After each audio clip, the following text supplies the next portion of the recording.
this is the corner of 7th and Stewart where there's a federal building here, and that's where this group, most of the marchers have gone, along with a good contingent of Seattle police officers on bikes here, among others. At one point we understand there was a small group with some Make America Great hats on. They wanted to debate the issues with these folks, but it remained relatively peaceful. And it seems to be doing so now.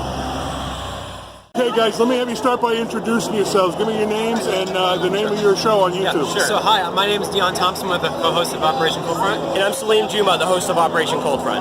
All right, how long you guys had the show? About 6 months now. Okay, you getting a lot of followers, a lot of viewers? We have 16,000 subscribers now. We just hit it the other day. That's pretty good in just a few months' time. And one of our videos actually got 350,000 views. Wow. And our videos regularly get about 180 now. Yeah. Wow, okay. Yeah, best one I got's got 20,000, so you got me. That's pretty good though. Well, hey, you're working your way up. I interviewed the drummer from Alice in Chains. You think I'd get What? 20,000? Wait, did you actually? I actually did. We'll talk about that in a minute, but let's talk about why you guys are out here. I see you both wearing the MAGA hats. Yep.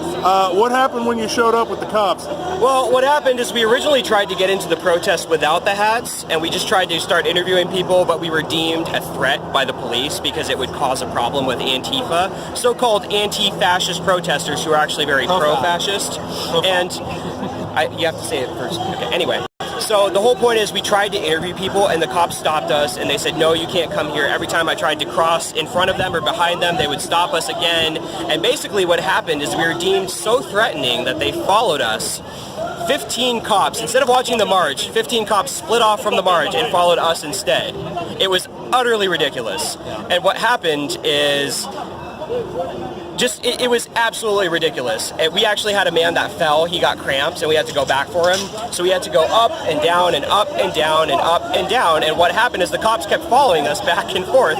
So instead of following the march and doing what the taxpayers pay them to do, they deemed random photojournalists who happen to be conservative as threatening enough that they had to follow them. So we love police. We're all Blue Lives Matter. We are very pro-police, but it was absolutely ridiculous. And again, this is not the first time it's happened to us. It actually happened to us again at a protest back in December. This is before you're brought on, but utterly ridiculous. So, why do you think police hone in on you guys? Well, we're conservatives. Yeah, I mean, so first of all, they think we're a threat. I mean, because what Antifa does is they actually leak our information to the police, and they say, oh, they're, this and that, and then they, as you can see right here, we have like 15, 20 cops following us. We literally went back and forth, and they followed us back and forth. So they clearly had an agenda. And one of the other things that I think is interesting is that they're clearly more violent. Yeah. I mean, you look at Facebook. 1,000 videos on YouTube of them Molotoving things and breaking car windows. I cut together a compilation video for a social experiment. We LARPed as Antifa members and basically tried to get people to support them in the streets. But I showed them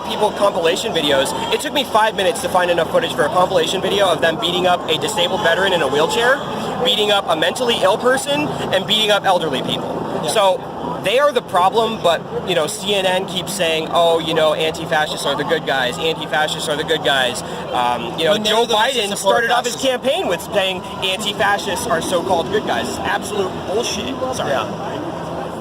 You'll get that clip won't go on the air. Like maybe YouTube we can get away with that. Yeah. So what is the message you want to try to bring to these folks? We want to bring civil discourse. Just talk to people. Stop fighting and punching people and being ridiculous. Even if they have a Make America Great Again hat, that does not mean they're racist or sexist or homophobic. One of my guys today is a gay conservative. One of my guys today is a black conservative. I myself am Muslim, brown-skinned, and disabled. So a lot of minority social justice points there. Yeah, and there's also literally a database of fake hoaxes and attacks against Trump supporters on the internet right now. There's over 400 of attacks and over 300 hoaxes. So that just goes to show what's the bias against. Do you know how easily this could be solved? Just talk to people. Yeah. Even if they're from a different side, just talk to them. Don't go in there trying to start trouble. Just say hi. My name's Salim. I'm a conservative. Make America great again. I don't care that you're liberal or leftist or communist or whatever. Let's just talk. Let's understand each other. That's it. So if you sat down at that table, Salim, what would be one of the first ideas you'd want to try to get across to them? Like, what argument would you make to try to bring them over a little? My number one concern would be freedom of speech, because those protesters are exercising freedom of speech right now, but college campus leftists are trying to shut down freedom of speech. Any conservative speaker that goes on a left-leaning college campus, which, let's be honest, 90% of them, Michael Knowles, he got shot with bleach, right?